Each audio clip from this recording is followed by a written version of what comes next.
Morning, everyone. Welcome back to Biblio Fitness. Hope everyone has had a great day or going to have a great day. Make some gains as always. So today I did want to broach upon the subject of something that I think Nietzsche continuously harkens back to, not explicitly, but it could be kind of ascertained throughout the course of his work. And it's, when are we going to start criticizing the supposed remedies of this terrible thing we call life, right? When are we going to start realizing that the remedies are probably causing us more damage than life, than the affliction itself? He likes to talk about things from a physiological perspective because he is a naturalist, so it makes sense that he would make these sort of connections. But there are questions and that need to be made that I don't feel like anyone really does. We do live in such a in our modern sensibilities. Everything is always what can be done to make something easier. What can be done? What can I have to make a life easier, right? What technology? Whatever the case may be, right? Like, even when we do business, we want to conduct or construct a product or a business plan that remedies our target demographic, right? We have a target demographic that we're going to be selling this product to, and where the whole point is, how can we create a business model that is going to cause the least amount of impact, the least amount of trauma, sacrifice, and time waiting for this customer to achieve whatever ends that we are providing, right? And when are we going to start questioning that maybe us making life easy is making us terrible? Making life far too easy has made us far too soft. We don't really struggle. We don't strife. We don't go through strifes anymore. We don't go through these great wars and shit. Like, I'm not, like, obviously we do go through wars, but I'm talking about like back in the day, like ancient Greece, where all the young men at 15, 16 years old, or even younger than that, were already in training and being instilled with a love for the nation, a love for themselves, and all this other stuff. Like, there was a personal distinction involved. We're too cowardly to even surmise that anyone with a brain would want to get in the front line of a phalanx. Would want to be in the front line of a hoplite formation, and because they're like, oh, but you're in the front line, you're gonna get killed. But placing yourself in that danger is what causes the glory to be won. And a lot of the arguments is that we're too grown for that now. Those are selfish instincts, and we should try and strive to make the world a better place and make more equal. And you can obviously see the ramifications of that train of thought every day, really. We can't handle anything. We can't struggle through anything anymore. Everything is so shallow. Everyone's just constantly fucking complaining. Even with men's mental health, for example, this whole man needing to speak to a psychiatrist or needing to let go of their emotions and make themselves vulnerable and all this stuff. And, call me ignorant, but I don't really think that's the way for men. Us men and our problems, I don't feel they're going to be attenuated by fucking talking to someone. I think we continuously make the same mistakes because of Christianity and its glorification of feminine qualities. But that sort of shit really is not for men. And people always say life is, oh, but that's not fair. It's like, who the fuck ever told you life was going to be fair? Life isn't fair. I go through life every day and I don't think it's fair. But what am I gonna do about it? Am I going to complain like everybody else? Am I going to say, pout and shout because things aren't going my way and everyone has to be sensible to me? Like, no, it's not like that.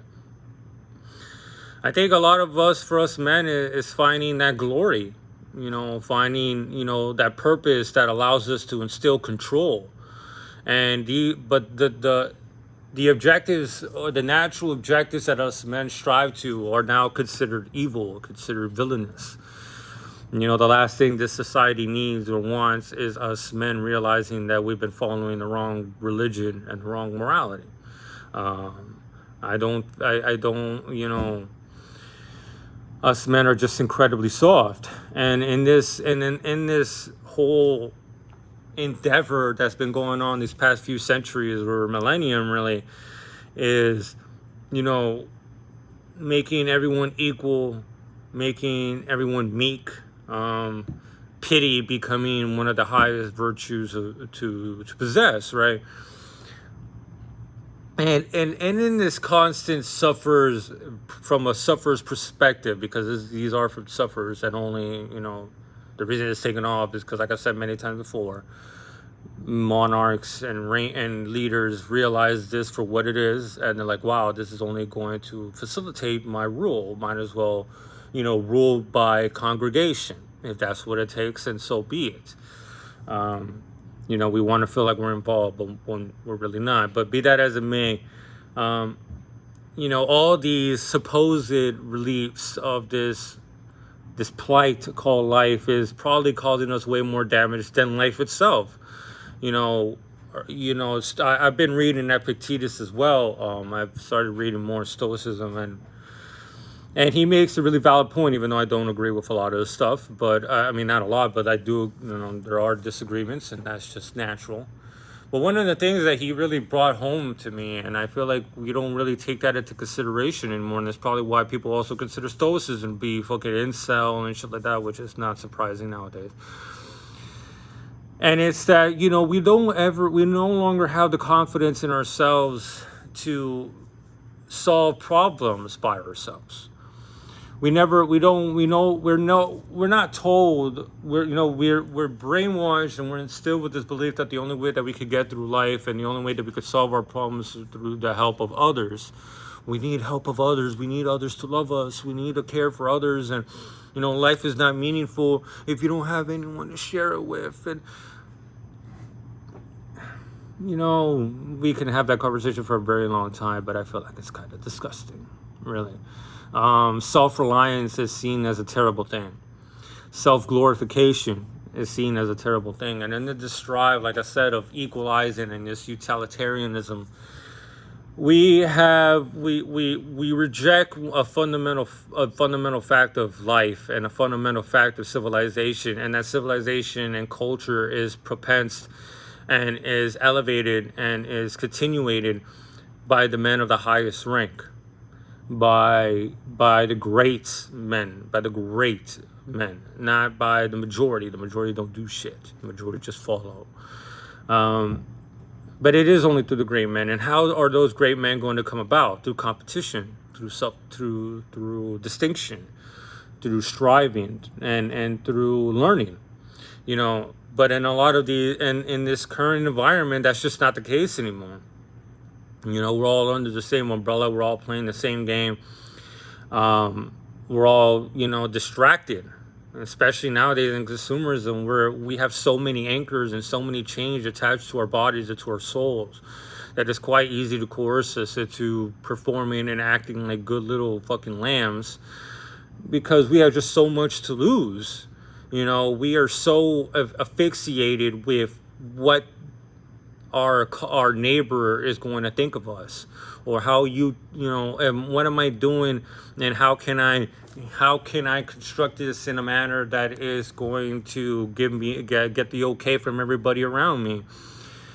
There's no strife, there's no power struggle, there's no violence. That's why I really do love the movie Fight Club, for example. That there is that inner frustration within men. There is that inner frustration with us specifically, and I'm only talking about men because what the fuck do I know about being a woman, and I don't want to know. But, not that I don't want to know, but who am I to say anything? I'm a fucking dude, and I have no inclinations to want to be a woman. I'm not that Dylan fuck. But whatever the case, be that as it may, life is not fair. Life is cruel. And instead of looking at it from something that you want to run away from, which is our modern sensibilities, wanting to run away from making, and wanting to make things easier, life easier, why don't we try to make life more difficult? Why don't we try to struggle and strife and place ourselves in misery a little bit more often? And I'm not talking about in a way that a lot of people say, no, through, go put your stripe, put the work in so you can make a lot of money and stuff like that. Like, I'm not a materialist. And from that perspective, money doesn't do anything. A lot of rich people would agree. I'm pretty sure they're all miserable fucks. Money doesn't solve everything. But what I mean is, to be cast out into the deserts, us men, us young boys or whatever, us young people, even our relationship with knowledge and our relationship for the thirst of knowledge in itself is distorted. And I've talked about this in a previous episode where, Nietzsche made a very valid point in The Dawn of Day, which is that when we are kids, we should, our lives should be our life should be constructed in such a way that it is riddled with countless problems that we do not possess the faculties in order to overcome at that point in time.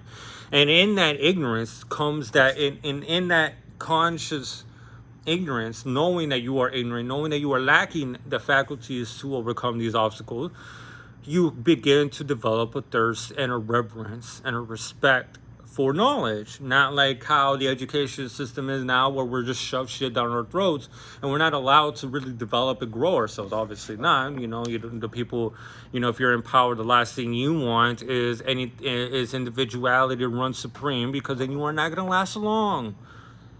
You're not going to last for very long. But that is a question that one must be made, because if you want your civilization to continue to strive and prosper, you have to make sure that the next generation knows what they're doing. You have to continue, think about this generationally. But people, even our leaders, world leaders, are fucking pitiful. They don't even think that far enough. I think, most people are just utterly selfish and they're like, damn, whatever happens after. So, that's why this whole pomposity of nationalism and all this stuff, I feel like it's outdated considering how everything is now. But, us as young men, we are not told to go out and struggle and strive anymore. I'm sure we are. We're put in MMA and combat sports and things of that nature, but we are instilled with these beliefs. We are instilled with these traits. We are instilled with these cultural norms. And while we are given the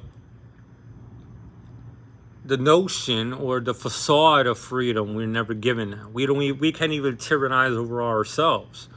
Really, we're following the machinations of others, and it's just like, it's just life has become too easy to our greatest detriment. This is probably the worst generation ever.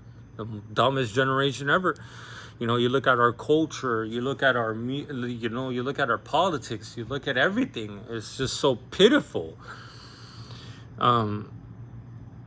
There's no striving, and there's no really chasing that struggle, wanting to go out into the desert and really figure everything out. No one really wants to deal with those harsh truths anymore. No one wants to believe that what they're doing is fucking stupid, and they're just being, they're just doing the same shit as everybody else has done forever, and when you start to realize that history may not repeat itself, but it does rhyme, you realize you're not special. And this whole, which is a contradiction in itself, placed within Christianity, that we're all equal before God, and yet we're all unique snowflakes, which doesn't make any sense, but that's what we're being told, and in this, and in this morality from the perspective of the sufferers, where everything has to be, where we have to eliminate suffering, violence, conquering, a nation wants to conquer another nation, or us wanting to take over and wanting to exhibit our force. We're told we can't do that anymore, and we're going to continue to suffer for that. Us young men are no longer allowed to really exhibit our instincts, and not really able to develop an actual relationship with our instincts. And I don't mean it like also from a perspective of Dr. Jordan Peterson, who fucking guy wants to do everything under the Christian mantle, which is I still can't fathom how this guy went to that conclusion. But that's when I started realizing this guy is a false prophet. He's a false. He let the veil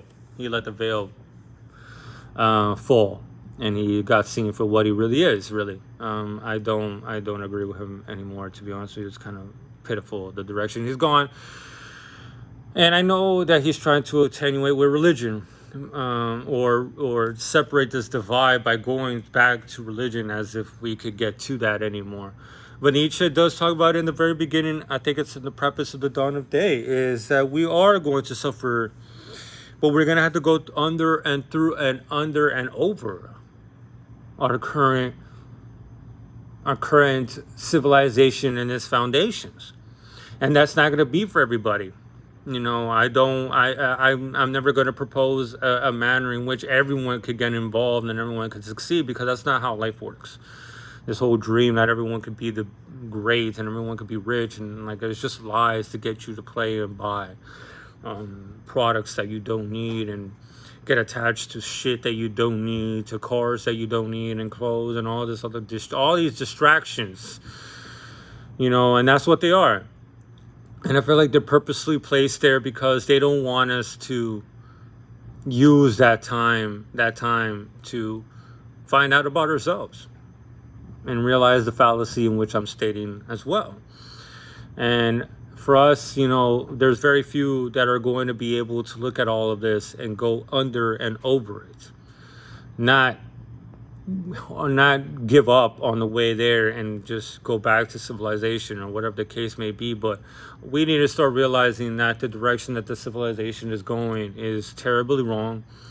And we need to make things a little bit more difficult.